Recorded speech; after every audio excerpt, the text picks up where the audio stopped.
The siren was not coming from the street. It was going off inside my skull. At 9 in the morning, the day after everything sta route, I pushed open my own creaky screen door with a half-gallon of milk from H.A. Rold's corner store still hanging from my fingers. I was supposed to stay at the State Park Ranger cabin through the weekend, but my old knee had been hurting so bad I could not sleep, so I drove back in the middle of the night. I figured if I could just lie down on my own sagging couch, at least my leg would settle down. But the second I got the key in the lock, I heard voices inside the house. Not the television.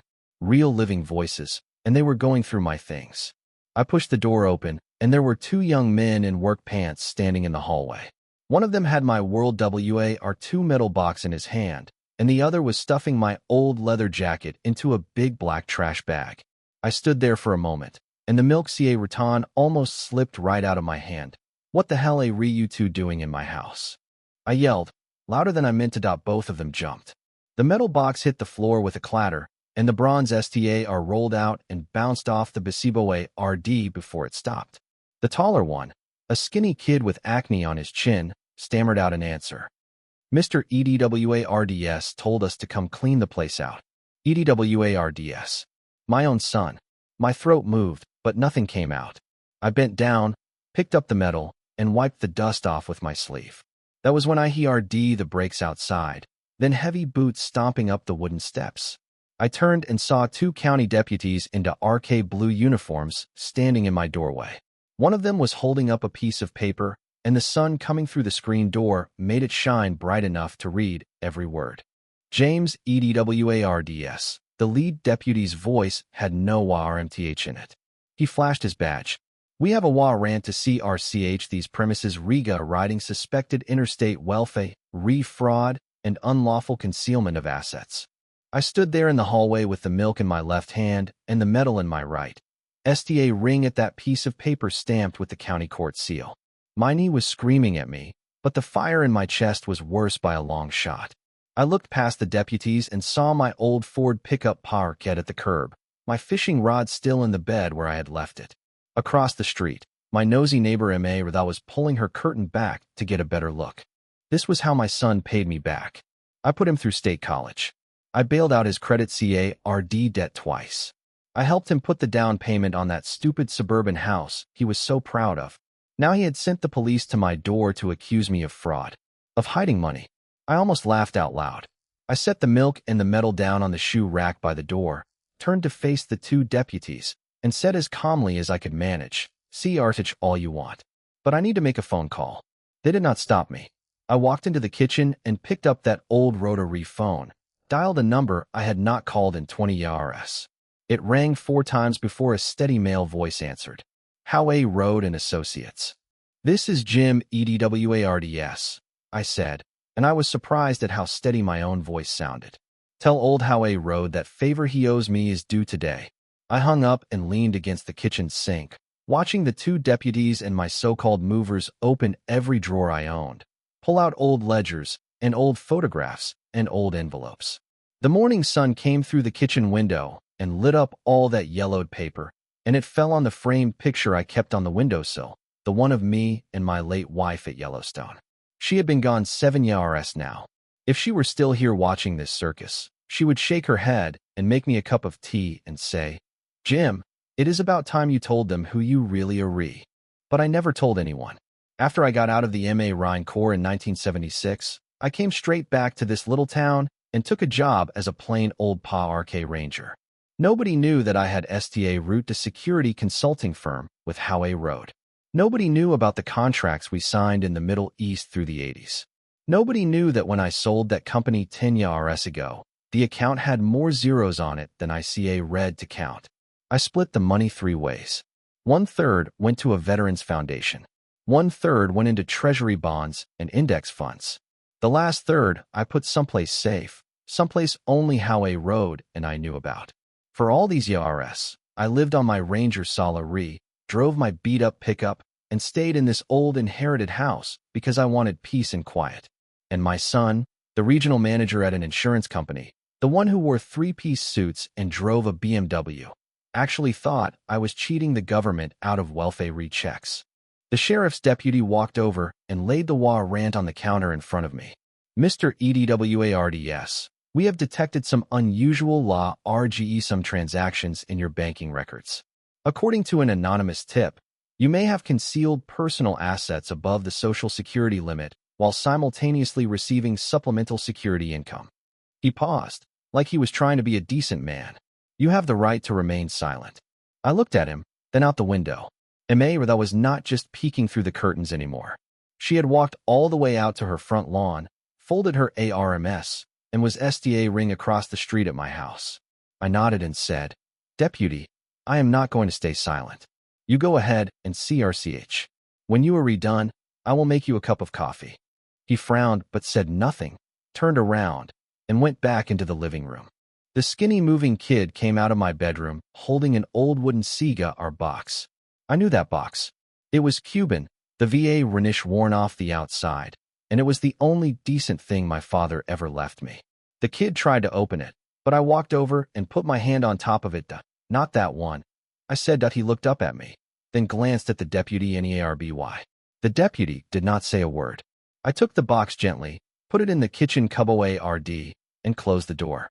There was no cash in there, no stock certificates. Just one photograph. A picture of me, Howay Road, and 3 other men in uniform standing in a jungle in Vietnam. That was 1968, outside Hue City. On the back, in pencil, it said, "The ones who made it owe each other a life." That was the part of me my son did not know. He did not know why I sat on the porch alone during thunderstorms. He did not know why I never went to the Memorial Day parades. He did not know why I never told him bedtime stories when he was little. Some things he did not deserve to know. That the CRCH went on for 3 hours. They went through my attic, crawled into my crawl space, opened every coin jar and every old key tin I owned. Finally, the lead deputy came back to the kitchen. He did not look as hard as he had before. He was holding a folder with my last 5 years of bank statements in it. Mr. EDWARDS, based on our initial review, it does appear that there are several law RGE deposits in your name from sources that are not immediately clear. He said, those deposits. I cut him off. Profits from my partnership in Howay Road International Security between 1988 and 1998. That company was dissolved in 2001, and every penny of tax was reported to the IRS. You can pull the files yourselves. The deputy's eyebrow went up. Howay Road International. He repeated the name like he had it someplace before. I did not explain any further. Just then, the screen door pushed open again, and an old man in a gray suit walked in. He wrote a brown paper file folder and wore a pair of reading glasses with sharp eyes behind them. Howay Road 20 RS, and aside from a bigger belly, he had not changed a bit. He slapped the folder down on my kitchen table, did not even look at the deputies, and said straight to me, Jim, I brought everything. The original partnership agreement, the tax returns, the dissolution papers, and your stock transfer documents. He patted the folder. If these young men want to dig, let them dig all they want. I nodded. Finally, I sat down at that old kitchen table. My knee burned like fire, but the weight in my chest had root to lift. The deputies went through the folder page by page. Howay Road stood beside me, pointing at lines, citing sections, talking about capital gains and tax exemptions. The lead deputy's face changed from suspicion to something closer to discomfort. He looked at the documents, looked at me, and finally closed the folder. Mr. EDWARDS, he said. Based on this documentation, it appears your assets were lawfully reported. However, we will need to verify these records with the IRS. Take your time, I said. But the next time you come knocking, make sure you know whose door you are standing at. They left. The 2 moving kids had already slipped out the back door without their trash bags. Howay Road sat down across from me and took off his glasses. Jim, are you going to let that boy keep doing this to you? I did not answer. I stood up and walked to the window. Emma was still on her lawn, but she had a watering can now, spraying her dry dirt and watching my house like it was a movie theater. I pulled the curtain closed and turned back to Howay Road. He is my son, I said. His mother made me promise to take CA of him. You have taken CA of him plenty, Howay Road said. College, wedding, house down payment, his insurance company STA Retup. All of it came from you. And now he sends the cops to your door, Jim. This is not about money anymore. This is about being eaten alive. I did not argue, because he was right. I walked over to my desk, opened the bottom drawer, and pulled out an old photo album. I flipped to the summer my son turned 12. We had rented a little boat in Maine, and he sat in the bow holding a fishing rod, grinning with every tooth in his head. That was the only trip we ever took alone together. His mother had just been diagnosed with cancer, and I took 2 months off work and drove him up and down the East Coast, trying to give him some happy memories before she left. When we came back, she was gone. And after that, the boy changed. He rude wanting things. More allowance, video games, limited edition sneakers, a used Mustang. I gave him everything, because I thought I was holding up the half of his world that had fallen apart. I never realized he was tearing down the other half too. Howie Road lit a cigarette and took a long drag. If they dig deep enough into that old company of ours, they will find everything. You sure you want them to find it? Let them dig, I said. It is all legal. The only thing I am worried about is my fool son digging his own grave. He filed that report anonymously, right? Anonymous tip, Howie Road said. But if they trace the IP or the postmark, your boy is not smart enough to cover his tracks. He blew out a ring of smoke. What do you want to do?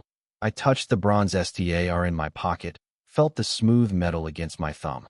I want to see him first. That afternoon, I got in my Ford pickup and drove the 40 minutes to my son's suburban house. I passed through 3 stoplights, 1 gas station, and the old steel bridge I had helped build when I was a young man.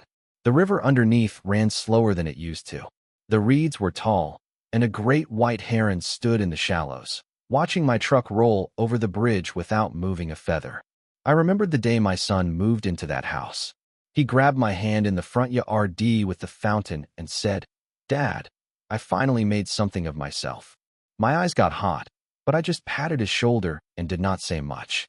If I had known that was the last time he would call me dad without something behind it, I might have said more. I parked in front of the white house with the red roof and rang the bell. My daughter-in-law opened the door, her hair in tight curls and her lips painted bright red.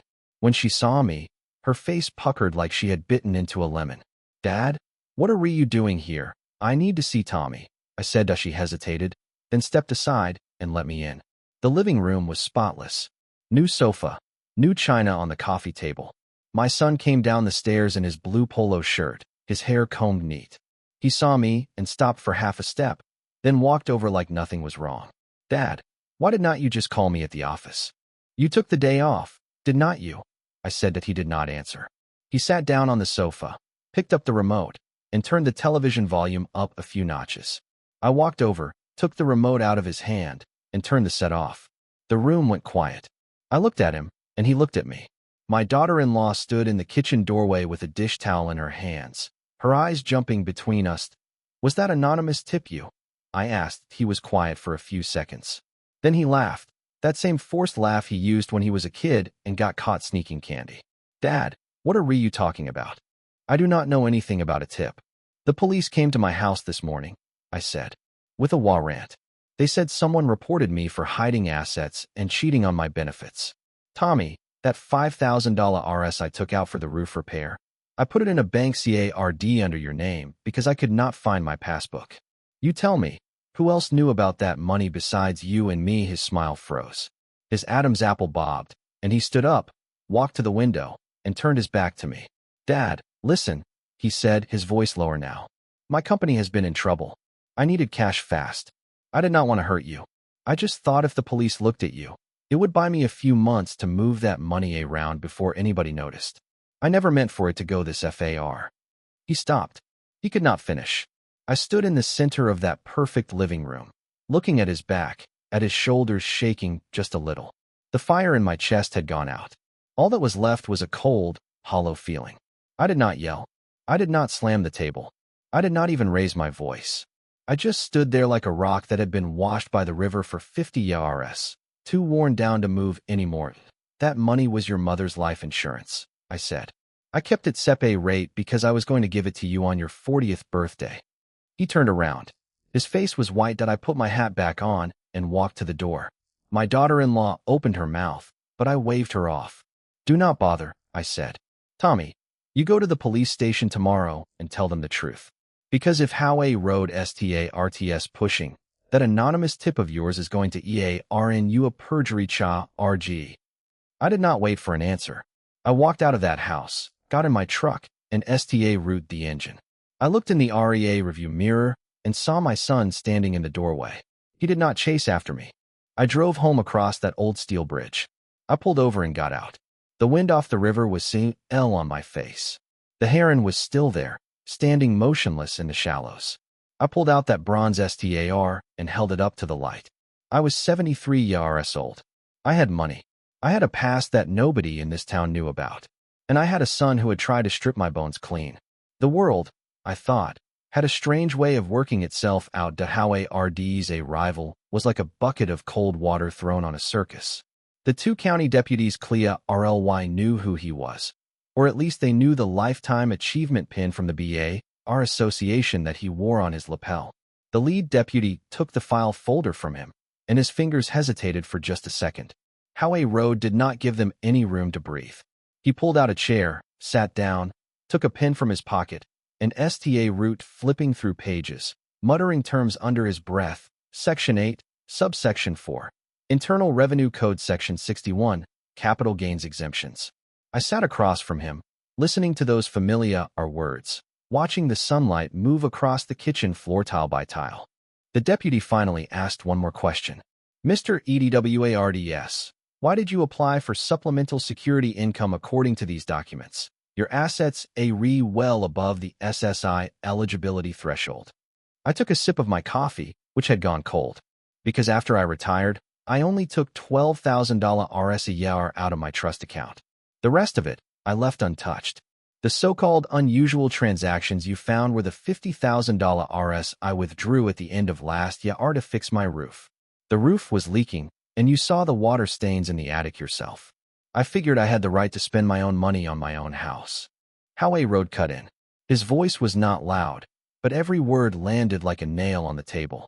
Sheriff, my client has been living in this residence legally since 2002. His trust fund is managed by my firm, and taxes have been filed every year. If you have a specific allegation, please present it.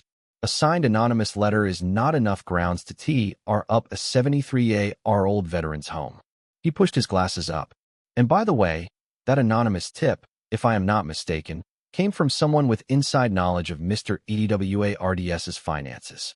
Family relationships not usually considered admissible evidence. The lead deputy's face shifted. He did not answer. He closed the folder, waved at the two younger officers behind him, and said, "Let's pack it up." He took 2 steps, then turned back and looked at me. Mr. EDWARDS, if further investigation is needed, we will contact you. I got up. My knee cracked, but I pushed the pain down and held myself straight. Anytime, I said. But next time, I would suggest you figure out whose door you are knocking on before you knock. They left, and the house went quiet. The only sound was the refrigerator humming. The two movers had slipped out the back door a long time ago, leaving their beige bags behind. Howe Road put his file folder away, took off his glasses, and wiped them on his sleeve. He looked at me. "Jim, are you going to let that boy keep this up?" I did not answer. I walked to the window and saw Emma Radas still standing on her lawn, this time holding a watering can, spraying her dry dirt while STA rang at my house. I pulled the curtain closed and turned around. "He is my son," I said. "His mother made me promise to take CA of him." "You have taken CA of him enough," Howe Road said. He stood up and put his hand on my shoulder. "He has been taking from you since he was a kid. College tuition, the wedding, the down payment, the STA retup money for his insurance agency. Every cent came from you. And now he turns around and sends the cops after you.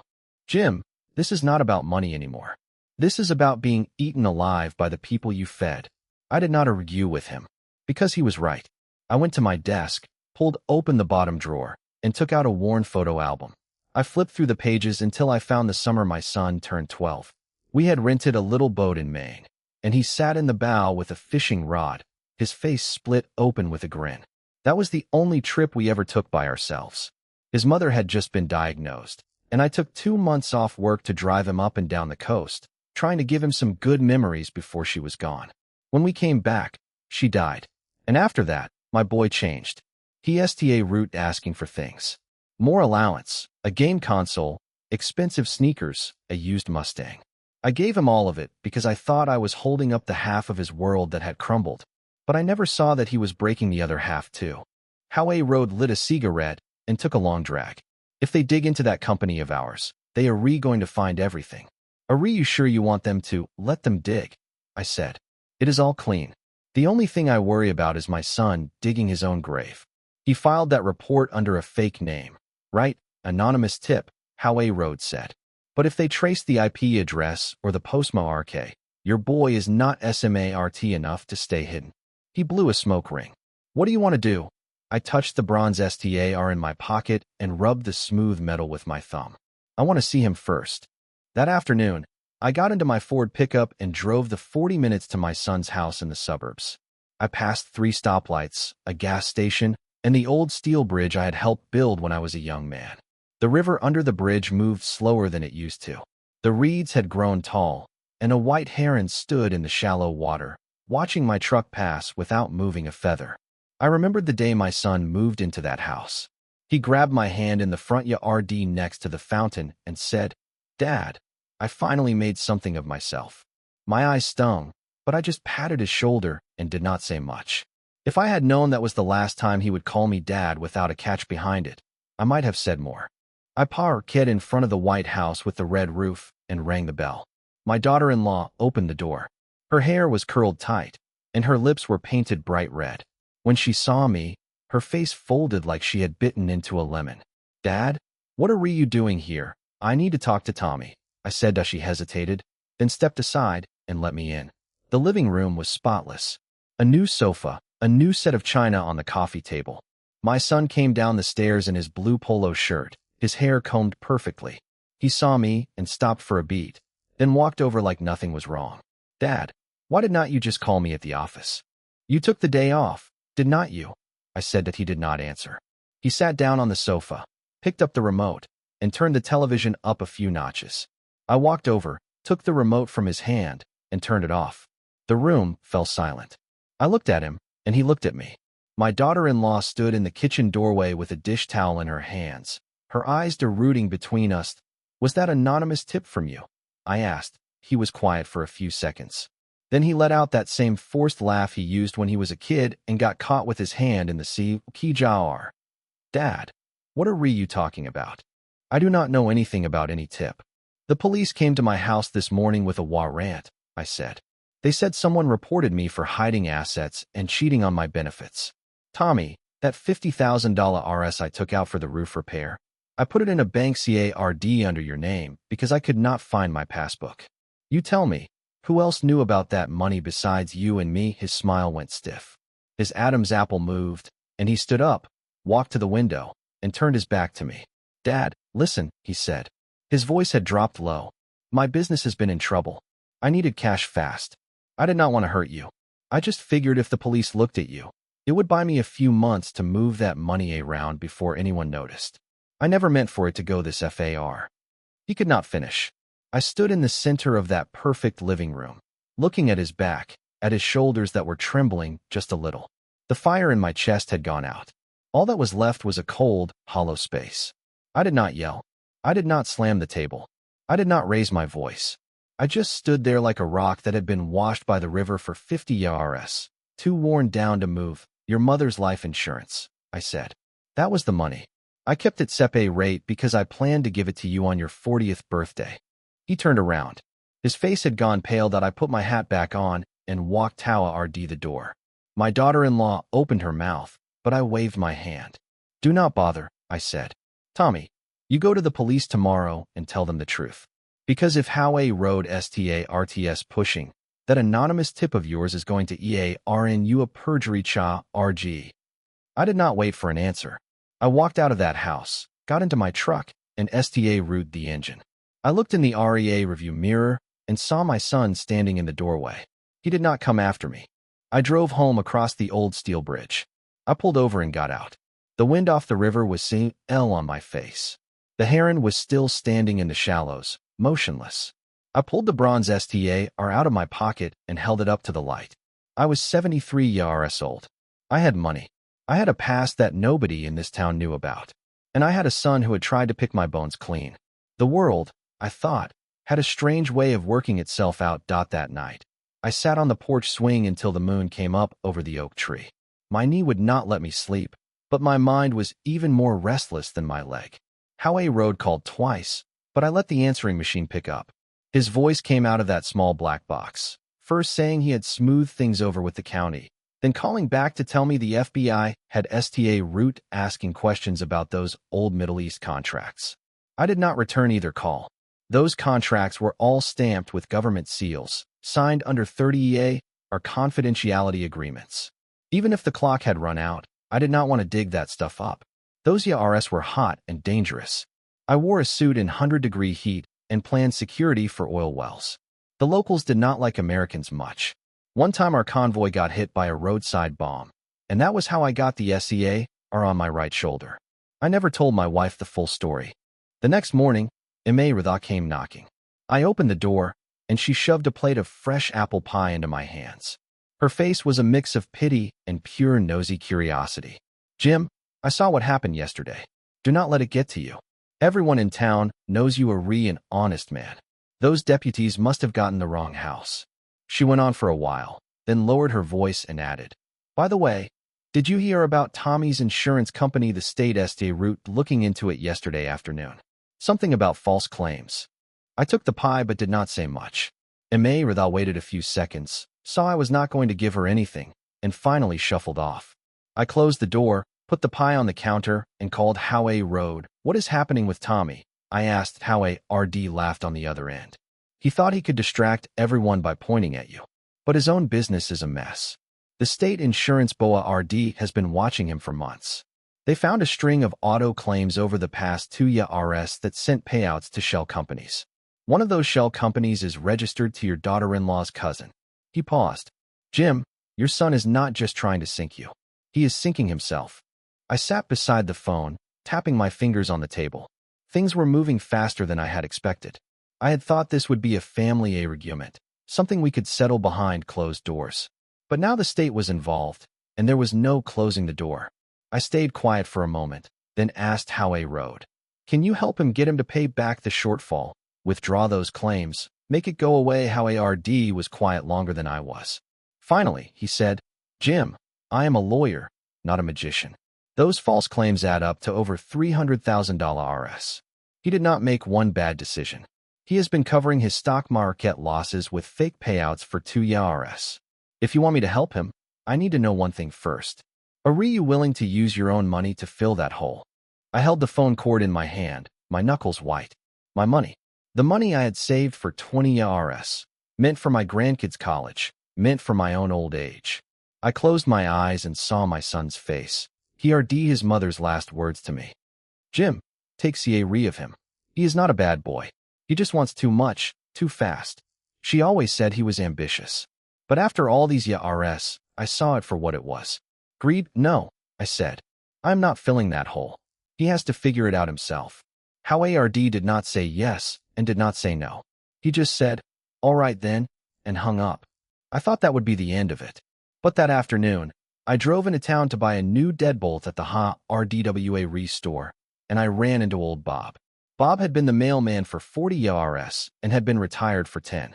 His daily routine was to sit on a plastic chair outside the RDWA store, soak up the sun, and chat with whoever walked by. He saw me and waved me over. I walked up, and he lowered his voice. Jim, did you see the new news? Your son's agency got exposed on the local station. Fraud investigation. The county prosecutor has already filed a case. The deadbolt box NEA-RLY slipped out of my hand.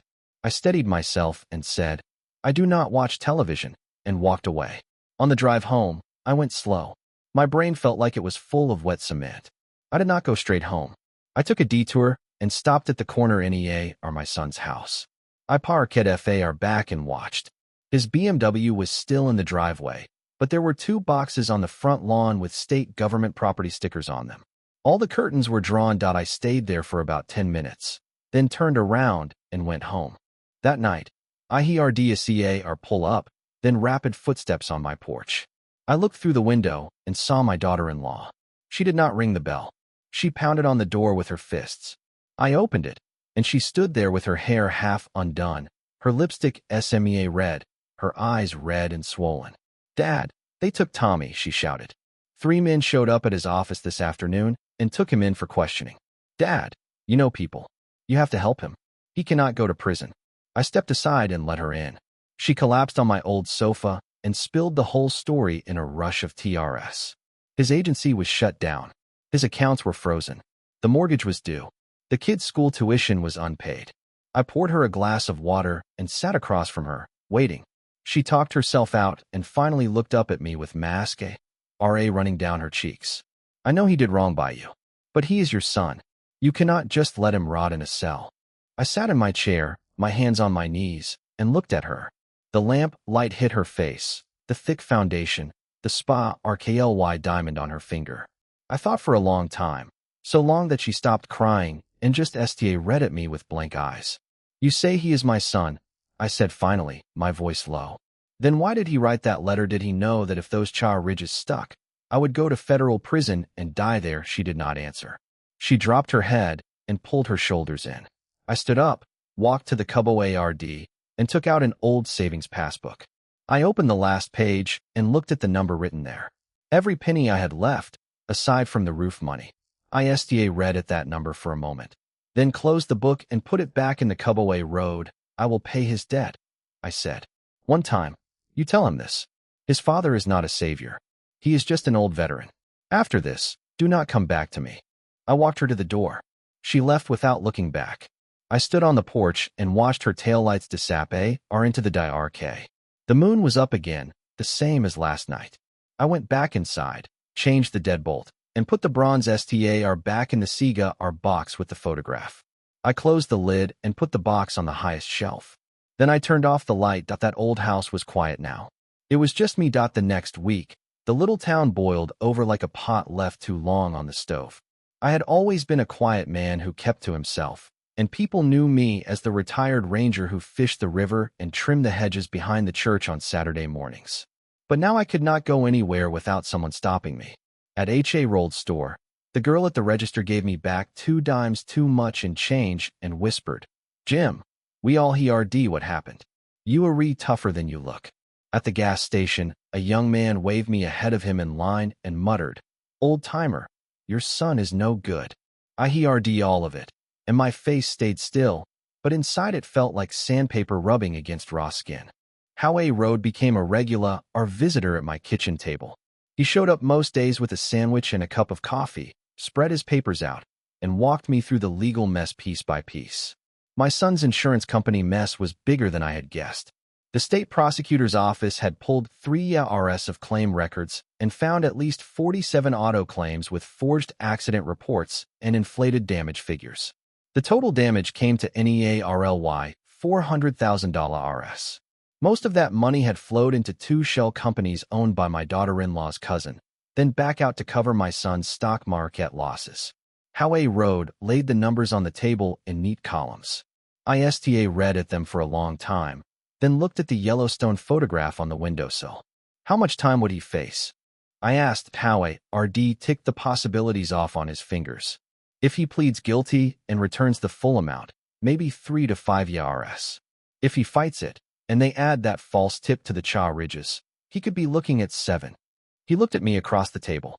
"You said you would help pay the debt. Is the money ready?" I nodded. I took the savings passbook out of the cupboard and put it on the table. Howe Road opened it, flipped to the last page, and let out a low whistle. "Jim, this is all of your retirement fund." I know. He did not try to talk me out of it. He was smart enough to know when I had made up my mind. We worked out the procedure over the next couple of days. Howe Road said he would negotiate a settlement with the prosecutor's office, using my money as third PA Rudy restitution to reduce the ridges against my son. It would require my signature and 1 trip to the county courthouse for a sworn statement. The day I went to court, the sky was heavy with clouds that hung low and gray. I wore my only decent jacket, a dark gray one with all the buttons sewn tight. The courthouse hallway smelled like disinfectant and old repeat. Howe Road waited for me at the end of the hall, and next to him stood a middle-aged man in a black suit and narrow glasses, the prosecutor's representative. We did not waste much time on pleasantries. We sat down on the wooden bench in the hallway, and I signed 3 separate documents. The pen scratched against the paper, and I heard every single stroke. When I finished, the prosecutor's man stood up and shook my hand. Mr. Edwards, your cooperation has been very helpful to this case. The court will take your contribution into consideration during sentencing. I nodded and said nothing. After he walked away, Howie Rhodes sat next to me and patted my shoulder. Your son has a bail hearing this afternoon. Do you want to see him? I hesitated. Rain had sta root hitting the windows, first a few drops, then a steady drumbeat. Yes, I said. I am already here. The hearing was short, maybe 20 minutes. I sat in the back row of the gallery and watched my son get let in by a bailiff. He was still wearing that blue polo shirt, but his hair was a mess and his chin was covered in stubble.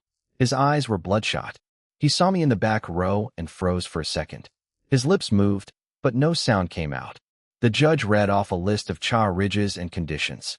Howie Rhodes stood up and spoke on his behalf. In the end, the judge allowed bail under personal recognizance with electronic monitoring. Through the whole thing, my son kept his head down. He looked up once or twice, caught my eye, and looked away just as fast. After the hearing, I waited for him on the courthouse steps. The rain had settled into a steady drizzle, fine as dust. He walked out slowly, and his wife shuffled behind him with a face the color of old wax. He stopped in front of me and stood there. Rain soaked his hair and dripped off the collar of his wrinkled designer shirt. He opened his mouth and finally managed to croak out, Dad, I heard about the money. I stood one step higher than him on the stairs, so our eyes were almost level. That money is not a loan, I said, but it is the last of it. After this, you are on your own. His eyes went red, and tears mixed with rain and ran down his cheeks. Dad, I did not mean for it to go like this. I really did not. He stepped forward and reached for my ARM, but I took half a step back and pulled my ARM away. Yes, you did, I said. You knew what you were doing when you wrote that report. You knew what you were doing when you filed those false claims. Tommy, you are not a bad kid. But you did bad things, and bad things have consequences. I am paying this debt because I owe your mother, not because I owe you. He stood in the rain with his shoulders shaking, and he did not say another word. His wife tried to pull him toward the car, but he shook her off.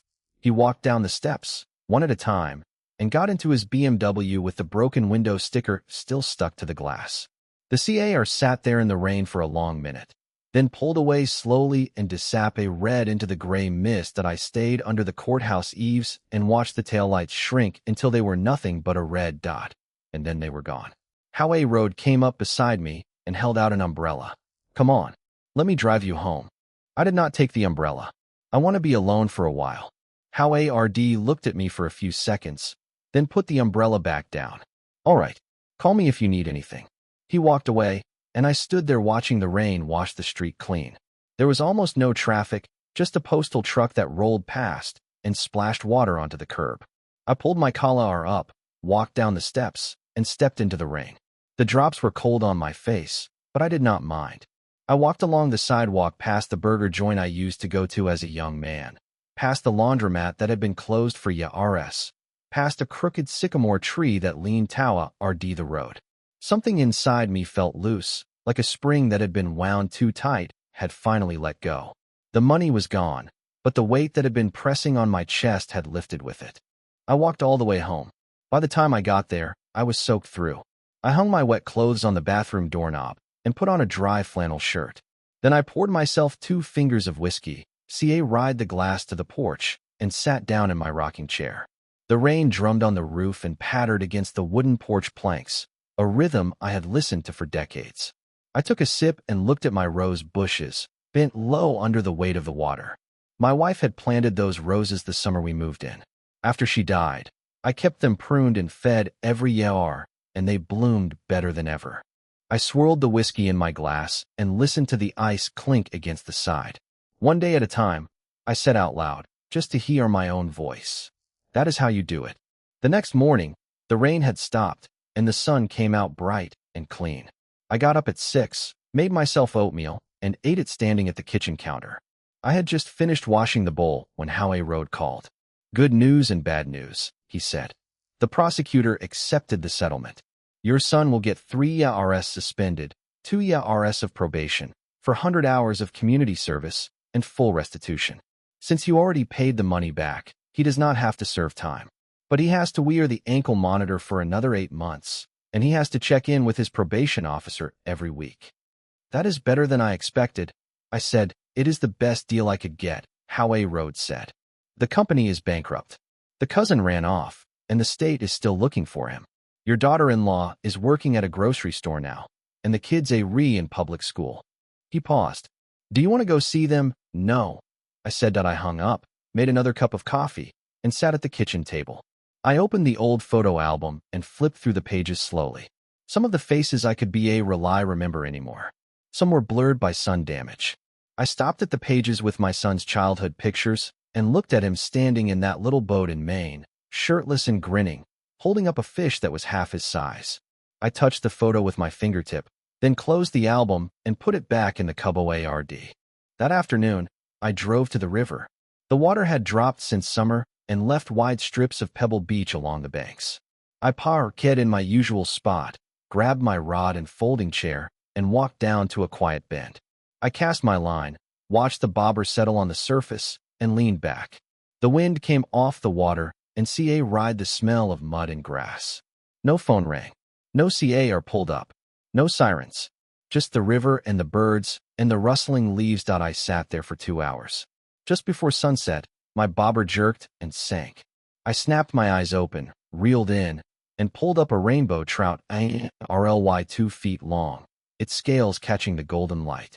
I took the hook out gently, held the fish in both hands, looked at it for a moment, and let it go. The trout flicked its tail and red into the deep water. I packed up my rod and chair and drove home. When I passed the old steel bridge, I did not stop. The river underneath glowed orange and gold in the fading light, and the heron was gone, probably flown downstream. When I pulled into my driveway, I saw a brown envelope sitting on the porch step. No stamp, no return address, just my name on the front in handwritten letters. Jim. The handwriting was my son's. I picked it up, felt how thin it was, and wrote it inside. I washed my hands at the kitchen sink, sat down at the table, and opened it under the lamp. Inside was a single sheet of paper.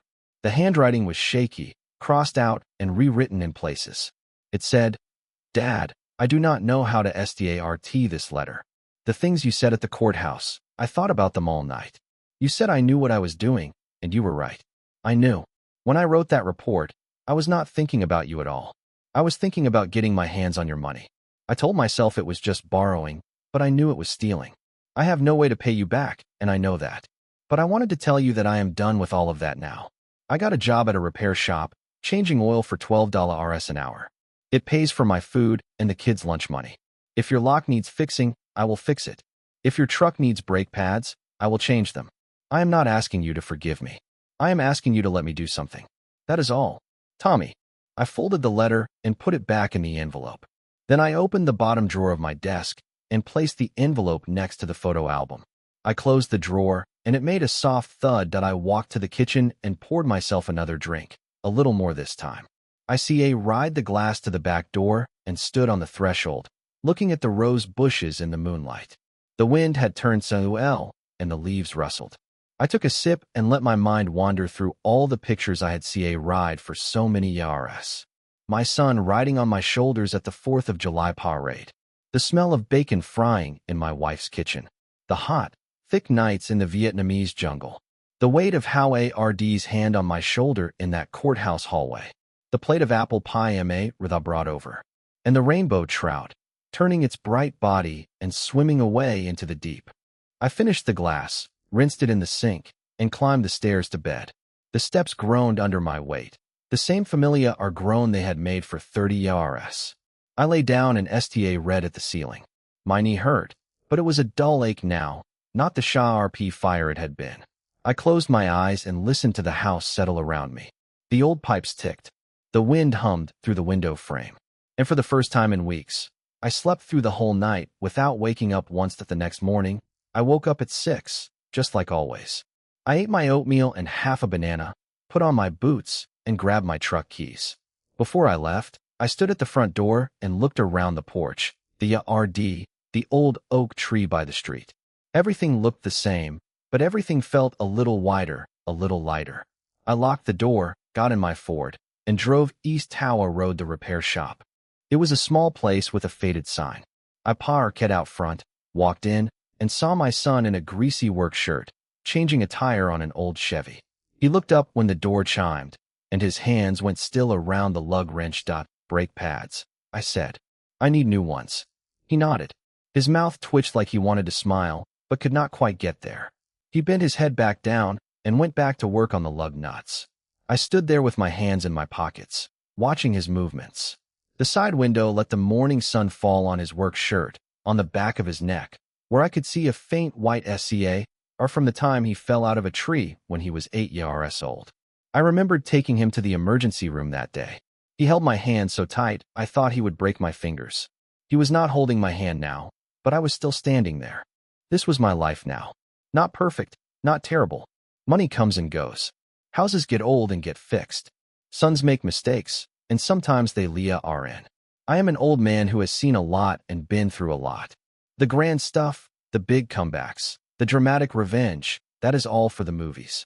What matters to me now is the river, the house, the roses, and a boy who finally said he was sorry, even if it came out clumsy and late. That I took the cigar box out of my pocket and opened it. I looked at the photograph for a second, at the young men in uniform who had no idea what was coming for them.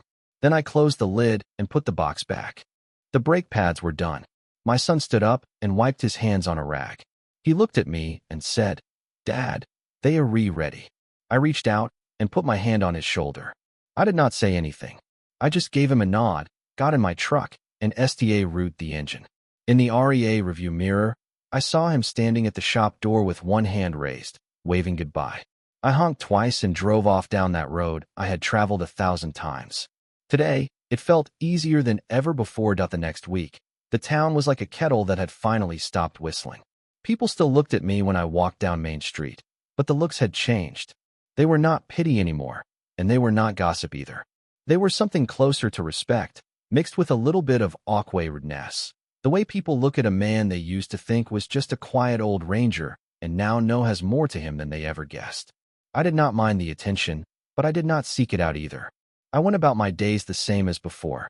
I got up early, made coffee, and sat on the porch watching the sun climb over the oak tree. I trimmed the roses and cleaned out the gutters. I drove to the river and fished for a few hours. The only difference was that now, when I passed the repair shop, I slowed down enough to see if my son was out front. He was there most days. I never stopped, but I saw him. He was always in that same greasy work shirt, his hands covered in oil, his hair getting longer and messier. Sometimes he was under a car. Sometimes he was sweeping the floor. I never waved, and he never looked up. But I knew he was there, and that was enough. That one morning, Howe Road called and told me the prosecutor had officially filed the final agreement. My son would not serve time, but the felony would stay on his record unless he completed all his probation requirements without any violations. He had to wear the monitor, report to his officer, and finish his community service within the next 18 months. Howe Road also told me that the local newspaper had picked up the story. They ran a short piece on the front page of the county section with the headline, Insurance Agent Faces Fraud Charges, Father Pays Restitution. I told Howe Road I did not want to read it, and he said he had already thrown his copy in the trash. That afternoon, I drove to the RDWA store to buy a new hose nozzle. When I came out, I found a folded piece of paper tucked under my windshield wiper. I opened it and read a note in handwriting I did not recognize. It said, "You are a good man, Jim. Most fathers would have let him rot. God bless you." There was no signature. I folded the note back up, put it in my pocket, and drove home. That I was not sure how to feel about that note. I did not think of myself as a good man. I thought of myself as a man who had made a promise to his dead wife and was too stubborn to break it. That was not goodness. That was just an old habit that had hardened into bone. But still, I kept the note in my glove compartment, and every time I opened it, I saw it sitting there, and it made something in my chest loosen just a little more. A few days later, I had a visitor I did not expect. It was a Thursday afternoon, and I was in the backyard fixing a loose plank on the fence when I heard a or pull into my driveway. I walked around the side of the house and saw a sedan I did not recognize. A young woman got out, dressed in a blue blazer and slacks, with a badge clipped to her belt. She introduced herself as an investigator from the state insurance Boa Road. I braced myself, thinking the case was not over after all. But she did not look hostile. She looked tired, the way people look when they have been working too many hours on too many cases. She said, "Mr. Edwards, I wanted to come by personally and thank you. Your restitution payment closed a case that would have taken us months to resolve through the courts. The victims of those fake claims, the families who paid higher premiums because of your son's actions, they are going to get some of their money back because of what you did." I leaned against the fence and crossed my arms. "I did not do it for them." I said, "I know," she said. "But that does not change the result." She paused, then added, "There is something else. We found additional irregularities in your son's business records, some transactions that might have been overlooked if the case had gone to trial. Because you settled EARLY, we were able to close those out with minimal additional charges. I just wanted you to know that your decision saved him from a much longer sentence." I nodded. I did not know what to say to that. She gave me a business card and told me to call if I had any questions. Then she got back in her sedan and drove away. I stood in the driveway and watched her go, and I thought about what she had said. My decision had saved my son from a longer sentence. I had not made that decision for his sake. I had made it because I could not stand to see my wife's memory dragged through a courtroom. But the result was the same either way. He was walking free, and I was sitting in my backyard with a loose plank and a hammer in my hand. I went back to fixing the fence. The work kept my hands busy and my mind quiet. I hammered in a few new nails, patted the plank to make sure it was solid, and went inside to wash up. That evening, I got a phone call from my daughter-in-law. It was the first time she had called me since the night she came to my door crying. Her voice was different now, softer and slower. She said she wanted to thank me, and she wanted to tell me that my son was doing better. He had stopped drinking, she said. He had been going to his probation meetings on time. He had even STA route taking the kids to the park on Saturday mornings. He talks about you, she said. Not much, but he does. He says he does not deserve what you did. I held the phone and listened to her voice. In the background, I could hear children laughing, and I guessed they were in the kitchen or the road. I did not ask to talk to them. I told her I was glad to hear things were going better, and I wished her well. She said, "Dad, I know I never said this before, but I am sorry too. For everything." I told her it was all right, and we said goodbye. I hung up and sat in the kitchen in the dark for a while. I did not turn on the light. The moon was up, and it came through the window and lit up the room in pale silver. I looked at the Yellowstone photograph on the windowsill. My wife's face was young and happy in that picture, her hair blowing across her cheeks in the wind. I remembered the day we took that photo. It was the last trip we ever made before she got sick. We had driven across the whole country in a rented RV, stopping at every national park we could find. She had worn a yellow raincoat that day because it was drizzling, and she hated having her picture taken. But I made her stand there anyway, and she laughed and said, "Jim, you are going to hang this on the wall and look at it every day, or not you?" And I did. I had looked at it every single day since she died. That night, I dreamed about her. It was a strange dream, not like real life. We were both young again, and we were standing on the edge of the Grand Canyon, looking down into all that red and orange rock. She turned to me and said, "You did the right thing, Jim." I woke up before I could answer, and the room was dark and quiet. I lay there for a while and listened to my own breathing. Then I got up, made coffee, and STA route another day. The days STA route to blend together after that. I fell into a rhythm that felt comfortable and familiar. I woke up, ate breakfast, did my chores, and drove to the river. I caught a few fish and let most of them go. I stopped at H.A. Rolls for milk and bread. I said hello to M.A. Radha when she was out watering her lawn. Life went on, the same as it always had, but with a new layer of peace on top of it. One Saturday, I decided to drive to the repair shop. I did not need anything fixed. I just wanted to see the place in the daylight, to see my son working with his hands. I pulled into the lot and parked NEA or the fence. The shop was busy, 3 cars up on lifts and a 4th waiting in the bay. My son was under a minivan, sliding a drip pan into place. He did not see me at first. I watched him work for a few minutes. He moved CA refully, deliberately, the way a man does when he has been doing the same job long enough to be good at it. There was no rush in him, no frantic energy like there used to be. He was just working, steady and slow. He slid out from under the minivan and saw me standing by the fence. He sat up on his knees and wiped his hands on his shirt. I walked over and stood next to the open bay door. We did not say anything for a moment. Then I reached into my pocket and pulled out a folded piece of paper. It was the note I had found under my windshield wiper. I handed it to him. "Someone left this for me," I said. "You should read it." He took the note, opened it, and read it. His face went through a few different expressions: surprise, then confusion, then something softer. He folded the note back up and handed it to me. "People think you a good man, Dad," he said. "I am not a good man," I said. "I am just a stubborn old fool who keeps his promises." He laughed, a short breathy laugh that was almost a chuckle. "Same thing, if you ask me." I looked at him standing there in his oily work shirt, his face thinner than it used to be, his hands rough and calloused. He looked tired, but he also looked solid, like he was standing on his own 2 feet for the first time in a long time. I reached out and put my hand on his shoulder. I squeezed once, not hard, just enough to let him feel the weight. Then I turned around and walked back to my truck. "Dad," he called out behind me. I turned around. "Next Saturday, I am taking the kids to the lake. You want to come?" I stood there with my hand on the truck door.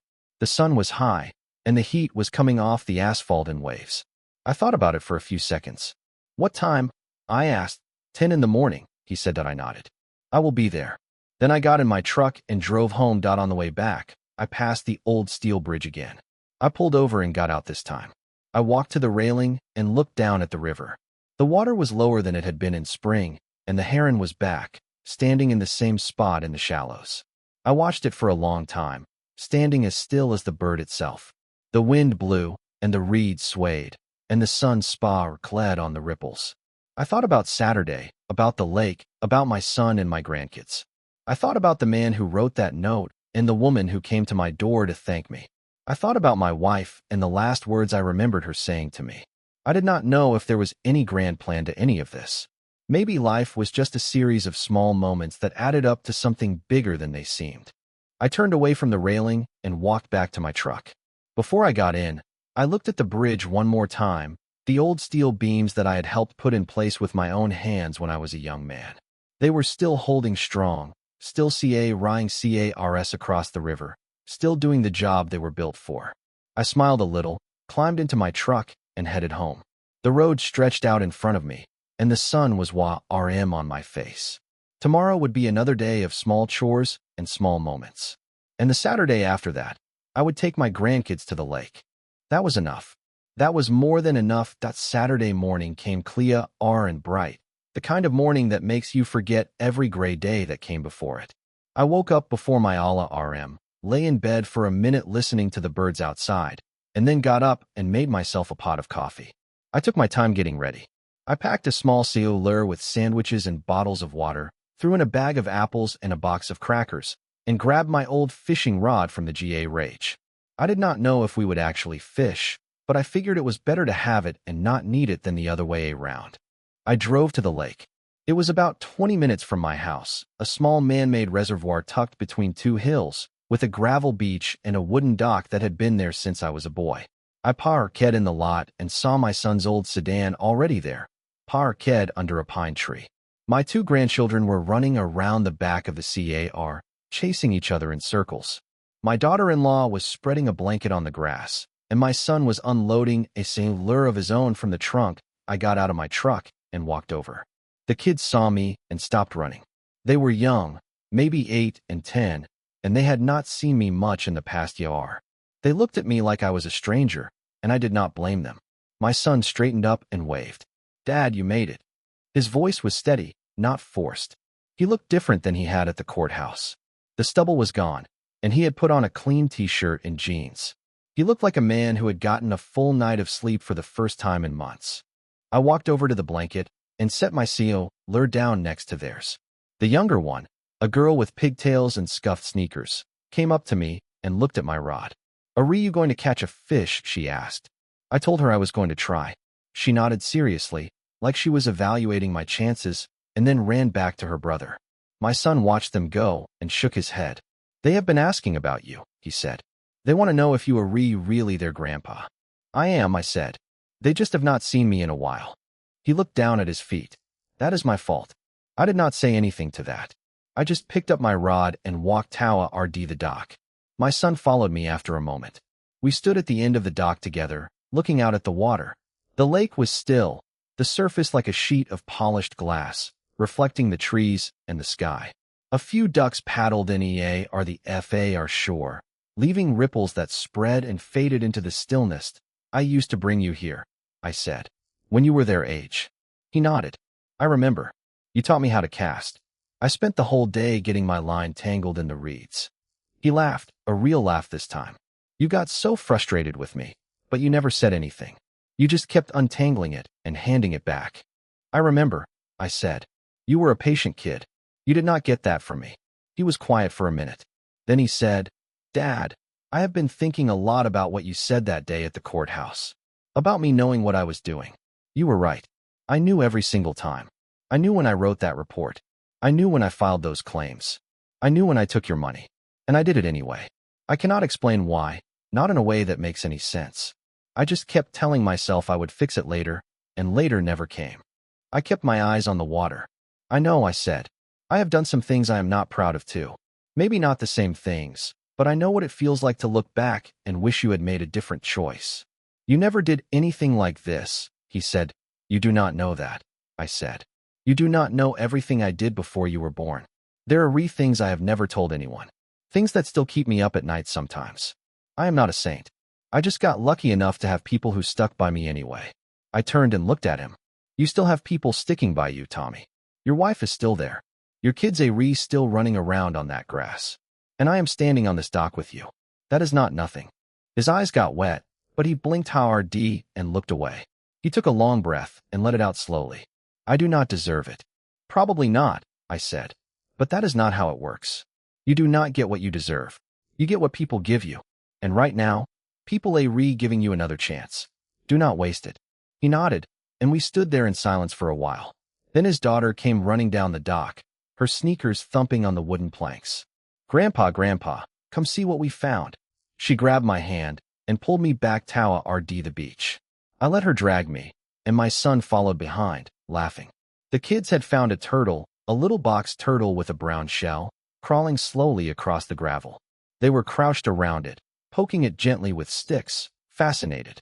I knelt down and told them not to hurt it, and they nodded and promised they would be careful. We watched the turtle for a long time, until it crawled into the grass and red. My daughter-in-law had set out sandwiches and potato salad on the blanket. We sat down together, all 5 of us, and ate in the shade of the pine tree. The kids chattered about school and their friends and a movie they had seen. My son talked about the repair shop and the cars he was working on. His wife talked about her job at the grocery store, about the customers who were nice and the ones who were not. I listened and nodded and ate my sandwich. It was not a grand conversation. It was just ordinary, everyday life. But it felt like a gift. After lunch, I took my rod down to the water and cast a few times. The kids came and stood next to me, asking questions about the bobber and the bait and whether I had ever caught a fish bigger than me. I told them about the time I caught a 30-pound salmon in Alaska, and their eyes went wide. I left out the part about the WAR and the contracts and the money. They did not need to know any of that. They just needed to know that their grandpa had a good story and a fishing rod and a smile for them. I caught a small bluegill after about an hour. The kids cheered like I had landed a whale. I took the hook out, showed them the fish up close, and then let it go back into the water. They clapped and ran back to tell their father. My son was sitting on the blanket, watching us. He was smiling, a real smile that reached his eyes. It was the first time I had seen him smile like that in Yares. The sun moved across the sky, and the afternoon melted into evening. The lake turned gold, then orange, then a soft pink. The kids got tired in route yawning. My daughter-in-law packed up the leftovers and folded the blanket. My son ride the lure back to the car. I walked to my truck and put my rod in the bed. I was about to get in when my son came over. Dad, he said. Thank you. For coming. For everything. I nodded. You are welcome. I am going to keep going, he said. To the meetings, to the shop, to the lake with the kids. I am not going to mess this up again. I reached out and shook his hand. It was a firm handshake, the way men do business. But when I let go, I put my hand on his shoulder for a moment and held it there. I know you will, I said. I will see you next Saturday. I got in my truck and drove home. The road was quiet, and the sun was setting behind the hills. I passed the old steel bridge and did not stop. The river was arcane now, the heron gone to roost, the reeds swaying in the twilight breeze. I kept driving, all the way to my house, all the way to my porch. I went inside, put my rod in the GA rage, and sat down in my rocking chair. The night was coming on, CUL and Clea R. I could see the first STA rooting to show above the oak tree. I rocked back and forth and let my mind wander. I thought about the lake and the kids and the turtle. I thought about my son shaking my hand and promising to do better.